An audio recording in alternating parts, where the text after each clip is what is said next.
Morning बच्चों, मैं जितेंद्र सोनी। हमने इसके पहले की वीडियो में लाइट के अंतर्गत रिफ्रैक्शन ऑफ लाइट के बारे में अध्ययन किया था और हम आज उसी से संबंधित एक टॉपिक लेंगे। प्रकाश किरणों की उत्कर्मणीयता और क्रांतिक कोण के बारे में आज चर्चा करेंगे। हमारा जो टॉपिक है वो है प्रकाश किरणों की उत्कर्मणीयता।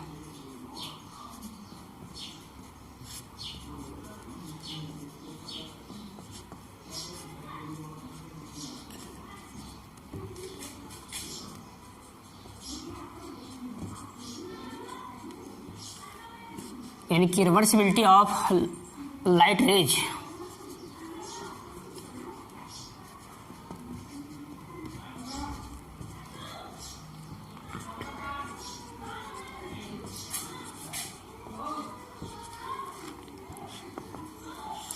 रिवर्सिबिलिटी ऑफ लाइट रेज, जैसा कि हमने रिफ्रैक्शन ऑफ लाइट में देखा था कि जब प्रकाश किरण विरल माध्यम से सघन माध्यम में जाती है तो अभिलंब की ओर झुक जाती है, और यदि सघन माध्यम से विरल माध्यम में जाती है तो अभिलंब से दूर हट जाती है।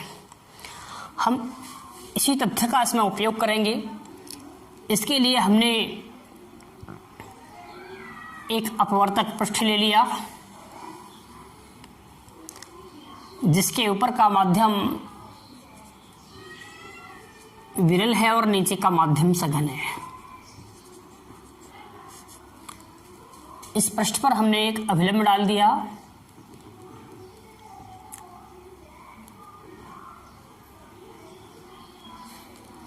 हम देखते हैं कि जैसे ही कोई प्रकाश की किरण विरल माध्यम से सघन माध्यम में प्रवेश करती है, अभिलंब की ओर झुक जाती है। वो सीधे न जाकर के अभिलंब की ओर झुक जाती है। हमने विरल माध्यम को एक माना और सघन माध्यम को हमने दो मान लिया। हम इसमें जो भाषा लेंगे कि माना कोई प्रकाश किरण विरल माध्यम से सघन माध्यम में प्रवेश करती है, माना कोई प्रकाश किरण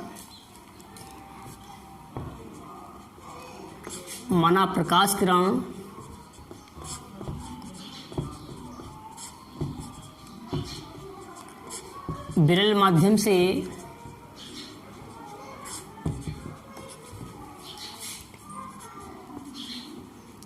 सघन माध्यम में प्रवेश करती है।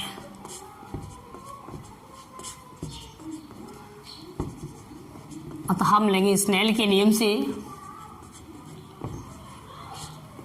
स्नेल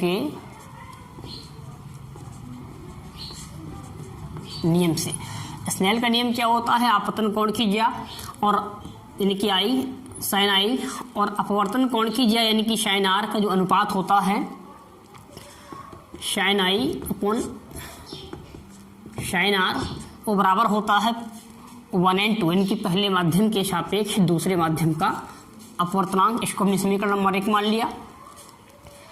यदि प्रकाश कण का मार्ग उल्टा हो जाए, यानी कि अभी विरल से किस में गई थी? सघन में।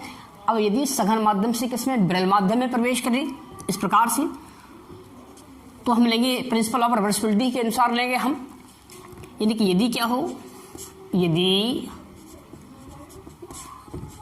यदि प्रकाश किरण का मार्ग उल्टा हो,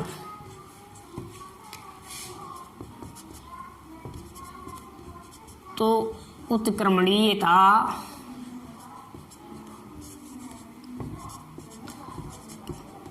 के सिद्धांत से कि प्रिंसिपल ऑफ रिवर्सिबिलिटी से हम लेंगे हम मार्ग उल्टा हो गया। यानी अब सघन से कहाँ जा रही है? विरल में जा रही है। तो सघन से विरल में जाएगी तो क्या होगा कि इस कंडीशन में जो आपका आपतन कोण होगा वो कौन सा होगा? आर, और अपवर्तन कौन सा होगा? आई। यानी कि आपको हो जाएगा कि साइन आर अपॉन क्या हुआ? साइन आई। जस्ट अपोजिट कंडीशन आपको लेना है। यह जब पहले विरल से सघन में आई थी तो 1n2, सघन से विरल में जाएगी 2n1, यानी कि आपको हो जाएगा 2n1। इसको हमने समीकरण नंबर 2 मान लिया। हमने समीकरण 1 व 2 से लिया हमने समीकरण नंबर 1 में, समीकरण नंबर 2 का हमने गुणा कर दिया, तो बाएं पक्ष में बाएं का होगा तो sine i upon sine r into होगा आपका sine r upon sine i equal आपका हो जाएगा 1n2 इंटू 2n1, यानी कि बाएं पक्ष में बाएं का और दाहिने पक्ष में दाहिने का हो गया। यहाँ साइन आर से साइन आर कैंसिल, साइन आई से साइन आई कैंसिल हो जाएगा। कितना बचेगा 1 आपका जो बचेगा यहाँ पर कि 1 बराबर आपको बचेगा कि 1n2 इंटू 2n1, या हम कह सकते हैं कि 2n1 इक्वल आपको हो जाएगा 1/1n2। इस प्रकार से जो ये संबंध आ गया आपका कि 2n1 इक्वल 1/1n2। अगर माध्यम आपके 2 ही थे, अगर माध्यम 2 थे तो 2n1 इक्वल क्या है 1/1n2, या हम कह सकते हैं कि 1n2 इक्वल क्या होगा 1/2n1। यदि माध्यम 2 से अधिक है, मान लीजिए कि हमने 2 से अधिक माध्यम ले लिए,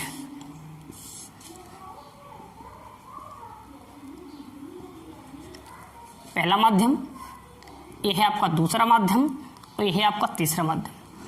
यदि माध्यम 2 से अधिक हैं, यानी कि 3 माध्यम हैं, तो जिस प्रकार से यहाँ था 1n2 इंटू 2n1 इक्वल 1 था, इसी प्रकार से यहाँ पर हो जाएगा कि 1n2 इंटू 2n1 के पहले के सापेक्ष दूसरे का पूर्णांक इंटू 2n1 यानी कि दूसरे के सापेक्ष तीसरे का पूर्णांक इंटू तीसरे के सापेक्ष किसका पहले का, यानी कि 3n1 इक्वल कितना होगा 1, बराबर 1 हो गया।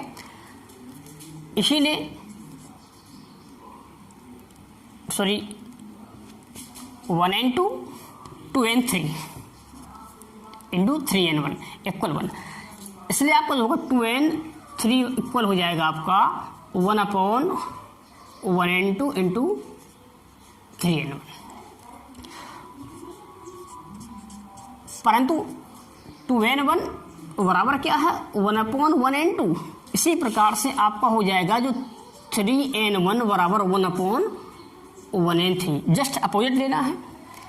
तो जहाँ हमने 3n1 लिखा वहाँ पर हम लिखेंगे 1/1n3, तो इसकी जगह पर हम लिखेंगे 1/1n3, तो कहाँ पहुँचेगा ऊपर, इसलिए जो आपका हो जाएगा कि 2n3 इक्वल होगा 1n3/1n2।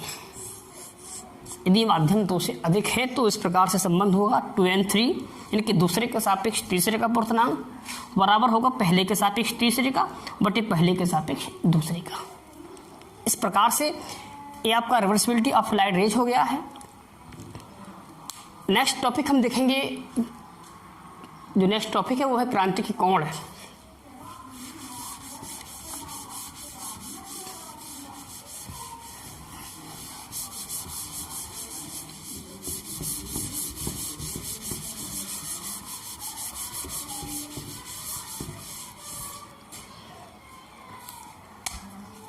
नेक्स्ट टॉपिक है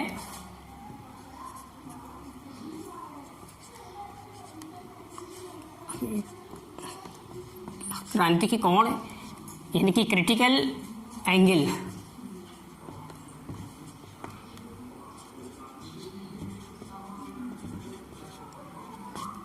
हाँ, क्रिटिकल एंगल क्रांति की कोण। अच्छा बच्चों, जैसे हमने पढ़ा है कि जब प्रकाश किरण विरल माध्यम से सघन माध्यम में जाती है तो अवलंब की ओर झुक जाती है, और जब सघन माध्यम से विरल माध्यम में जाती है तो अवलंब से दूर हट जाती है। इसके लिए हमने एक चित्र बनाया। ये हमने एक अपवर्तक पृष्ठ ले लिया, इसमें हमने एक अभिलंब डाल दिया।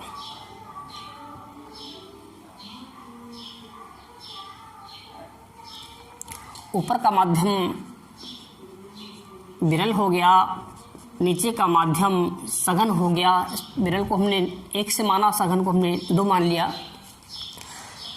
हम देखते हैं कि जैसे ही प्रकाश किरण सघन माध्यम से विरल माध्यम में प्रवेश करती है अवलंब से दूर हट जाती है। यानी कि हम प्रकाश किरण को जैसे ही हम सघन माध्यम से किस में लेके जा रहे हैं, विरल माध्यम में, सीधी ना जा करके, ये आपका अवलंब है, अभिलंब यानी कि नॉर्मल, सीधी ना जा करके अभिलंब से क्या होगी, वो दूर हट जाएगी। इस प्रकार से ये दूर हट गई। जो भी किरण पृष्ठ की ओर आती है उसको हम आपतित किरण कहते हैं, चाहे वो ऊपर से आ रही हो या नीचे से जा रही हो। ये आपतित कोण है। इस प्रकार से आपतित किरण जो लंब के साथ कोण बनाएगी इसको हम आपतन कोण बोलेंगे आई, और अपवर्तित किरण जो अभिलंब के साथ कोण बनाएगी इसको हम कहते हैं अपवर्तन कोण, इनकी स्मॉल आर। अगर आपतन कोण को हम थोड़ा सा और बढ़ाएंगे, यानी कि यहाँ से ना लेकर के थोड़ा सा हम और आगे से ले लेंगे, इस तरीके से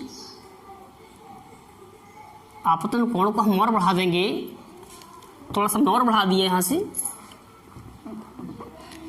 तो ये अपवर्तित किरण होगी वो और झुक जाएगी, यानी अपवर्तन कोण का मान भी क्या होगा, बढ़ जाएगा। ये कोण और बढ़ जाएगा। इस प्रकार से जैसे ही हम इस कोण को बढ़ाते जाएंगे वैसे वैसे ही अपवर्तन कोण का मान भी क्या होगा, बढ़ता जाएगा। और एक स्थिति ऐसी आएगी कि जब ये आपतन कोण बढ़ करके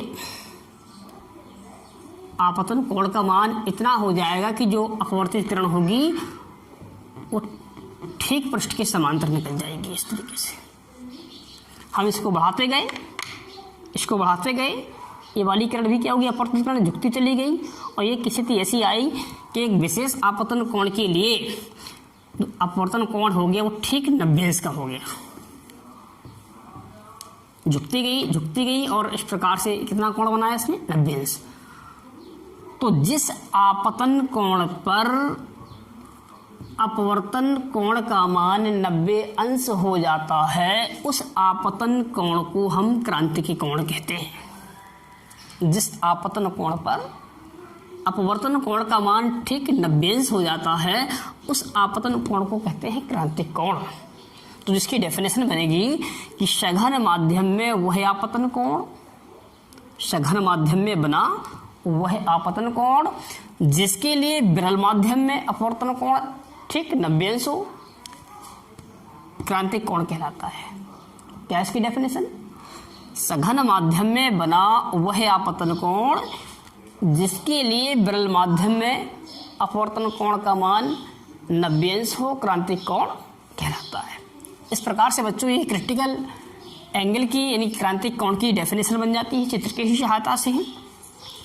शेष जो नेक्स्ट टॉपिक होगा वो नेक्स्ट वीडियो में होगा। धन्यवाद।